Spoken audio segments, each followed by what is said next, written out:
Welcome to This is Getting Old, Moving Towards an Age-Friendly World.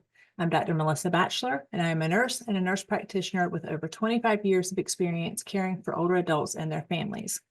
Before we dive into today's episode, I wanted to share a few of the different ways that you can connect with me. You can go to my website, MelissaBPhD.com, and sign up to be an AgeWiseU Insider for free. And there you will find about 10 of the different handouts that I've mentioned all in one place. But if you upgrade to become an AgeWiseU MVP member, you'll have access to all of the digital handouts that I've created, plus a hub of videos, resources, and courses that I've organized by subtopic, which makes it even easier for you to find the information that you're looking for. I also host a monthly live Q&A webinar with my MVP members. But you can also become a member on YouTube, and depending on your level of membership, you will get early access to my weekly episodes, but you can also join me for a monthly live Q&A webinar, or you can tune in weekly for a live stream with me on Tuesdays at 5. When disaster strikes, older adults are a lot more often going to be impacted than other people, and they're also the ones that often end up dying from extreme weather and climate disasters, such as droughts, heat waves, wildfires, floods, tornadoes, and hurricanes. And while everyone is at risk during a natural weather-related disaster or a similar emergency, older adults can be especially vulnerable during these times, and especially older adults living with Alzheimer's disease and their caregivers. So being prepared in advance can literally mean the difference between life and death, particularly if you have a cognitive impairment or other mobility needs. So in this week's episode, we're talking about emergency preparedness planning and steps that you should consider now, whether you plan to remain at home or if you're going to evacuate in the event of emergency. So now let's dive into today's episode, and I'm going to be sharing vital tips for caregivers when it comes to emergency preparedness for older adults living with Alzheimer's disease. So first of all, I want to talk about some unique needs that older adults living with Alzheimer's disease that caregivers need to be thinking about, because you're particularly going to need to be mindful of these things during an emergency situation. A lot of the things that we do to prepare for an emergency are the same regardless of our age, but there are 6 things that care partners of a person living with dementia also need to be mindful of. So the first one is to stay calm and be reassuring. People with dementia can become more confused or agitated during an emergency, just like all of us are. But if you're experiencing brain failure, it's going to be harder for you to rein yourself back in and control those emotions. So as a caregiver, if you remain calm and you are offering reassurance, it can help minimize their distress. The second thing is to, as much as possible, maintain a routine. So if you can stick to your routine when it comes to eating, taking medications, and getting enough sleep, especially, but also having comfort items with you. So maybe a favorite blanket, a photo album, or even having the person's favorite music can help to reduce their anxiety and confusion, and also act as a distraction. The third thing is that's important is to communicate clearly. You want to use simple, clear language to explain what's happening. You don't want to give them a lot of complex instructions or too much information all at one time, because that can overwhelm or confuse them. And the other thing is you want to make sure that the person sees you and hears you before you touch them. So make sure that you get in front of them and make sure that they can see you when you're speaking to them as well, particularly if the person has any type of hearing impairment. It just becomes even more important to use your nonverbal language, as well as making sure the person can see you when you're talking to them. The fourth thing is to just anticipate sensory overload. And the way you're going to know somebody's in sensory overload is typically going to be kind of negative behaviors. If they start wringing their hands or pacing, but loud noises, flashing lights, crowded spaces, all of those things can trigger anxiety for anybody. But try to minimize the noise levels in the environment that you're in, and try to get into as quiet an area as possible. The fifth thing is to use identification tools, and I'm going to talk a little bit more about this later in the episode, but you do need to plan for some way that other people are going to be able to know who this person is, and that they have a cognitive impairment, and how to get in touch with you and other family members just in case you get separated. And I'm going to share some different strategies for how you can do that. And then the sixth tip that's special for older adults with Alzheimer's disease is making sure that you inform emergency personnel. Make sure that first responders are aware that that person does have a form of dementia, because that way they can adjust their approach, and it just helps to avoid misunderstandings, and have a couple of strategies for how to do this at the end. So now let's talk about some of the things that are the same for all of us, and that is to evacuate and to plan. So the first step when you're planning for a disaster is knowing what type of disaster is most likely going to impact you and your family based on where you live. For example, I live in the southeastern United States. We have a gazillion hurricanes. Like, I understand what I need to do in that type of disaster because it's all over the news and I've grown up with it. But if I were out in California where there are earthquakes and forest fires, I would have to listen to something like this and get more information so that I'm prepared for the type of disaster that's most likely going to happen to me, because that's going to impact the type of plan that you devise. The next thing you want to do is to develop a plan that includes possible evacuation routes and the locations of shelters, because every state, county, and local government is going to have some type of emergency shelter or evacuation center set up if we have enough warning that these things are coming. And so this might include air-conditioned facilities for extreme heat waves or shelters on higher ground in case of flooding. But if you need to search for an open shelter in your area, you can text the word shelter and your zip code to 43362. But you can search for an open shelter in your area by texting the word shelter plus your zip code to 43362, or you can go to the website ready.gov/shelter or disasterassistance.gov. So those are three different ways that you can locate an open shelter. The next thing to do is to discuss your plan and your needs with your family, your friends, other caregivers, and your neighbors, because you need to identify specific people that you trust who'd be able to help you in case of a crisis. I am going to include a link in the show notes and in the blog for this episode. I found this really neat emergency communication plan, and basically you fill it out online and it will spit out like all the information that you need to have in that. So you also want to make sure that you're keeping your phones and your cell phones and other electronic devices charged. But when going back to the emergency communication plan, making sure that you know where the financial and legal documents are. So things like the deed to your home, your lease or your rental agreement, your mortgage information, vehicle loan information, including the VIN, the registration, and the title for any vehicles. Making sure that you're able to access identification. So that's like your driver's license, but also knowing where your social security cards are, passports, birth certificates, and keeping health and dental records, property insurance, medical records, and your family and emergency contact information in some type of waterproof and fireproof container is going to be very important, but you also want to have a digital copy.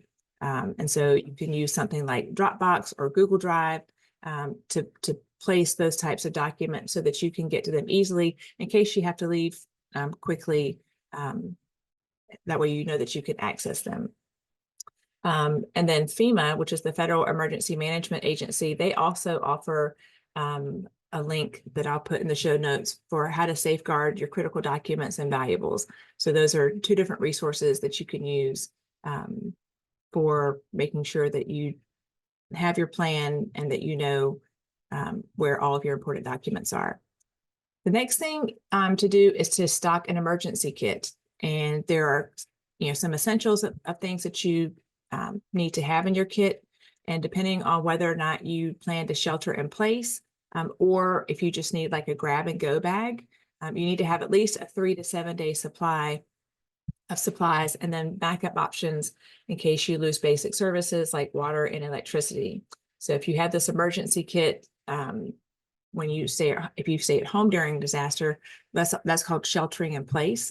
You would have a kit for that, but then you also need one in case you have to evacuate quickly with kind of a grab and go bag, or some combination of both. So it's also a good idea to keep a smaller portable emergency kit, such as a packed duffel bag or a backpack in your car, in case you're at work when an emergency happens. Some of the basic things you need to keep in your emergency kit include water, and this is making sure that you have 1 gallon per person per day for 3 to 7 days, because that's also, that water is going to be used for drinking and sanitation. You also want to make sure that you have food for you and any pets. And so you want to have at least a several day supply of non-perishable food and a manual can opener. Making sure you have a battery powered or hand crank radio for weather and evacuation information. A flashlight or a headlamp with extra batteries would be important. Having a first aid kit, having basic sanitation items such as soap, hand sanitizer, any personal hygiene or supplies that you might need. Having just a couple of basic tools like wrench or pliers and or a multi-tool could be helpful just for in case you need to turn off utilities or things like that. Having a sleeping bag or a warm blanket, having a whistle, and this is to signal for help, because a lot of times we're, if we're older, you might not be able to yell as loud, or if there's a lot going on, that high frequency pitch of a whistle may be more easily heard than a human voice, no matter how old you are. Making sure that your cell phone is fully charged and that you have a backup battery. Also making sure that you have local maps, keep those in your car or in your emergency kit in case you end up not being able to leave in your car. Having a change of clothes with sturdy shoes, and then making sure that you have at least a week's supply of over-the-counter prescription medications or any supplements that you're taking. If you wear eyeglasses or hearing aids, making sure that you are able to access those if you need to leave, and making sure that you take backup hearing aid batteries. And then the essential health information and family documents we just talked about. And depending on where you are and the type of disaster that's most likely to occur, you may need to pack like a dust mask or plastic sheeting or duct tape to help filter contaminated air. Now, as an AgeWiseU MVP, by the time this episode is released, you'll be able to go into the membership library and access the emergency preparedness checklist. And I'll also try to remember to email it to you when that episode comes out. But this checklist has actually been divided into what you need to have on hand if you plan to shelter in place, but also what you need on hand for this kind of grab and go scenario. Now, if you're trying to make this plan and you have a loved one who has dementia, some other things that I recommend doing before an emergency is to enroll that person in location tracking program before the emergency occurs. 2 different things that I would do here: if you can get an Apple Watch, you can use that technology and make sure that your phone has the Find My iPhone ability so that you can follow that person's watch or their phone if the person uses a phone. The other thing is making sure that your emergency contact is in the person living with dementia's phone, because in any emergency, if that information is filled out, a first responder is able to access that information so that they can get in touch with you. And another thing to do if you don't use a lot of technology is that you can create a card. This could be just a basic note card from your house, put it in a Ziploc bag. If you have a way to laminate it, I know like Staples and stuff sells those single sheet lamination things, but on that card, you want to have the person's name, your contact information, and that is something you could stick in their pocket in case you get separated. You also might want to make a similar type of card that just lets shelter staff know and first responders know that you are a caregiver for a person living with Alzheimer's disease. That way they're aware of it and you don't have to necessarily say anything out loud. But that way they're aware of the situation. They're there so that you can ask them for help as you need it. But also it's just a way to communicate so that they don't misunderstand the person's behavior. And again, like I said in the beginning, making sure that the person can see you and hear you before you touch them, and making sure that you approach them from the front and use their name so that you don't end up with a negative or combative person.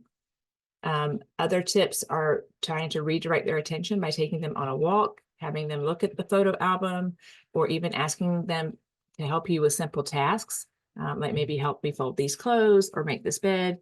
And then for communication strategies, providing reassurance by holding somebody's hand. Anytime we hold somebody's hand, that the pressure on our palms is actually very calming, regardless of if your brain, if you have dementia or not.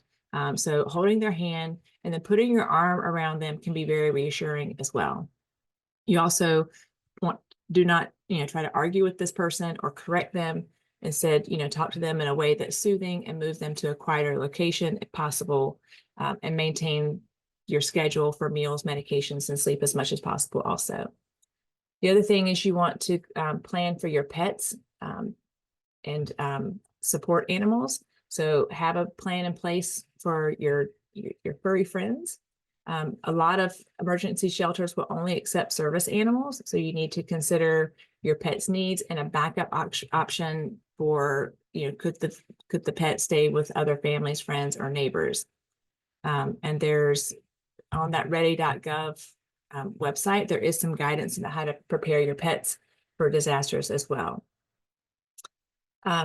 When thinking about your medical needs, as you make your plan and you're getting your supplies together and you're thinking about, special needs related to medical conditions or disabilities, you need to plan for the fact that for any of these, and particularly for someone living with Alzheimer's disease or another form of dementia, that you're going to require a little bit of extra assistance during the disasters and additional help to kind of reduce the amount of agitation during an already stressful event. So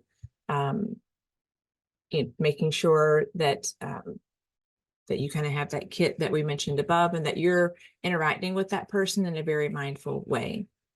Now, if you or a loved one requires durable medical equipment, and when I say that, I mean kind of low-tech devices like canes or walkers, or even more complex ones that require electricity like a hospital bed, oxygen machine, or an electric wheelchair, you need to be thinking about those when you're developing your plan. A lot of types of durable medical equipment can be challenging to replace during a disaster because we're going to have disruptions in the healthcare system and the supply chain. So making sure that you have a plan for how you're going to charge those things, as well as get the person, if you have to evacuate, what's going to be the best path for doing that. Unfortunately, it's also true that only about 25% of older adults who have essential equipment like oxygen or the electric wheelchairs, only about 25% of people actually have a backup source of power for it. So talk to your doctor and your medical supply provider about alternate or backup options. You may need to have a manual wheelchair on hand or a portable oxygen tank that doesn't require electricity on hand. And you might want to check with your community to see if there's a program for citizens at risk, because you want your local government to be aware of the medical conditions that you're dealing with, and also for you to know what resources they have available to help you. For medical treatment like dialysis, consider other plans and backup treatment options with your doctors, and I'm sure that they will be contacting you ahead of time and telling you what the plan's going to be, how they're going to maintain being open, that type of stuff. And then lastly, if you require medication that has to be refrigerated, really think about what alternative source of power and storage options you're going to need in case the power goes out. So even talking to your provider about if there's a substitute drug that can be taken, and just having that on hand. But again, discuss all these options with your providers as part of your overall emergency plan. The next thing is staying informed of the weather. I actually have told my family and friends that please alert me of the weather. I do have the alerts on my phone for if there's a hurricane coming, but I'm typically kind of busy. You might have noticed. And so I've actually told my family and friends, if there's a hurricane coming or flood warnings, please let me know. Just make sure that I'm aware of it. I do have a little Alexa Echo device that continues to tell me when there's flood warnings, but for some reason it's still connected to Washington, D.C. And I haven't taken the time to fix that, but my phone gives me local warnings. Another thing, there are like weather radios and weather apps that you can access, and then earthquake notification services. These are services that they'll send you notifications by email and text, and even connecting to your local news outlets, they will do the same. So I get WECT updates all the time about different weather issues here. And then the next thing is going to be planning for an efficient evacuation. So sometimes with weather disasters or other emergency situations, local officials are going to advise you to leave the area. So this is when you're going to have your grab and go bag, but you're going to have a little bit of additional time to prepare to leave. But pay attention to evacuation alerts. These typically are issued through our television and our radio stations, but also social media and cell phone alerts. And in some situations, there may be, in-person, door-to-door evacuation notices if the local officials are concerned that people aren't leaving. Now, if the evacuation isn't mandatory, you should still be very realistic about your desired comfort and safety level. And so you need to think about how mobile the person is that you're caring for, how much help would you need. And, one of the things in a disaster is none of that help is probably going to come very quickly. So you need to think about all these factors when you're making a decision about whether to shelter in place or whether to leave. But above all, it's important to prepare and communicate so that you're ready to evacuate. And if the time comes and you have to evacuate, some tips for an efficient evacuation include, keeping that emergency kit updated, stocked, and easily accessible. I would also go back and revisit this emergency kit every 30 days to make sure that you are kind of cycling in medication before it expires and replacing it with newer medication. Take time to practice your evacuation plan with your family and friends, at least talking through different scenarios. Learn and practice also how to safely leave your home, and be sure that you know how to turn off the water and any natural gas. Making sure that you anticipate road closures, traffic jams, and public transportation delays. So again, probably as soon as that evacuation notification comes out, it's better to leave a little early and give yourself a little bit of time so that you avoid some of those things. And then knowing how to access your local emergency shelters. Again, you can put in shelter and the zip code to 43362. And if you don't drive anymore, be sure that you have arranged in advance for a family or a friend to pick you up. And then you have your paper copies of your important documents, but also making sure that they are available electronically. You've got a backup supply to charge your phone. And, knowing that if you're physically unable to evacuate in certain situations, if you've listened to this podcast and done what I've advised, then you would already know what support and resources your local government has available for you, and they should be reaching out to you as well in case of a disaster or an emergency. And then the last thing is to learn about recovery assistance. So after the storm comes the challenge of recovering, and serious disasters can also have traumatic consequences. Damage to your home, your belongings, even the death of loved ones. So you may have to leave your home for a time, or you might have to find a new home entirely. But older adults who are displaced by a disaster are especially at risk for social isolation and loneliness. And so making sure that you're looking into your local, state, and federal agencies, as well as nonprofit organizations that can help you after the disaster. So thank you for joining me today. Please don't forget to go to my website, MelissaBPhD.com/join, and you can sign up to be an AgeWiseU Insider or MVP member. You can also become a member on YouTube. And don't forget to subscribe to this podcast on whatever platform you're joining me from today. If you have found this information helpful, please like it, leave a 5-star rating and a comment if you'd like, or just share the episode with someone that you think would find it helpful. Until next time, be well.